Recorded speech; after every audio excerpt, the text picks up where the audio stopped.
Hey guys, this is Sam from Sex, and this is my review on PayDay 2 Crimewave Edition, played on the PlayStation 4.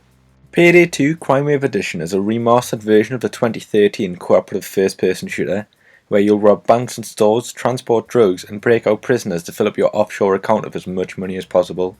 The offline mode doesn't really have a story to it other than working for Bain, your Crime.net handler who'll sort you out of work for other drug lords, earning you money and XP upon completion of the contract. You'll play alongside 3 other AI players in what feels like a practice mode full of bigger and better things the online mode has to offer. It's clear that this game was made with a heavy multiplayer focus in mind. The online mode is a lot busier and is filled with other players who are hosting jobs for you to join in, as well as the opportunity for you to start your own contract.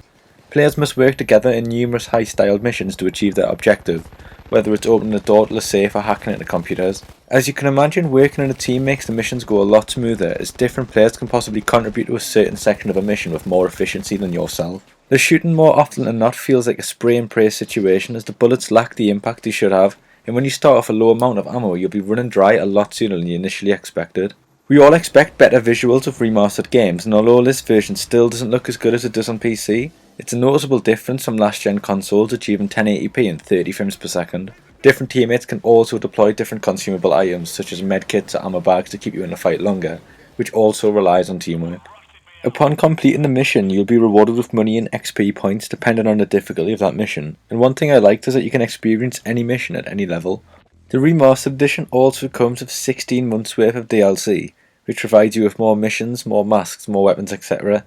for players to acquire from an RNG styled reward system at the end of missions. There are hundreds of items to obtain, and once you unlock them you also need to pay for them, so you could refer to it as a replay value or a grind, whichever takes your fancy.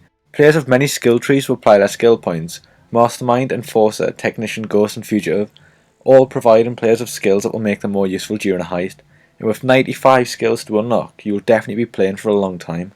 I have experienced many problems while playing PayDay 2, problems that were present in 2013 and have unfortunately returned for round 2, such as poor NPCs, spending the majority of time fixing the worst drills to appear in any video game, and filters for missions that still aren't present, and one big thing that really annoyed me is that the host literally holds all the power. For me, the host has restarted the mission due to themselves dying, yet kicked players who've died at any point in the mission, and when they've left it forces everyone else to lose their mission progress and find a new mission, which is just an unnecessary inconvenience to say the least. Overall, PayDay 2's return to next-gen consoles is one that can be welcomed by newcomers to the series, but one that won't offer much to the seasoned criminals out there. The core gameplay and concept of the game is good and puts players in many challenging situations, but it's a letdown in many aspects such as poor NPC awareness, mediocre shooting mechanics and an offline mode, which really doesn't provide a fraction of the intensity that the online one does. I know that it's generally gameplay over visuals, but for a remastered version of the game where we expect better visuals, it doesn't reach the high standards we've seen from previous games and has an effect on the in-game atmosphere. It does fall short of my expectations and received a 3 out of 5 from me. If you liked the video, please leave a like or subscribe for more reviews on the latest games, films and gadgets. I've been Sam from Sex and thanks for watching.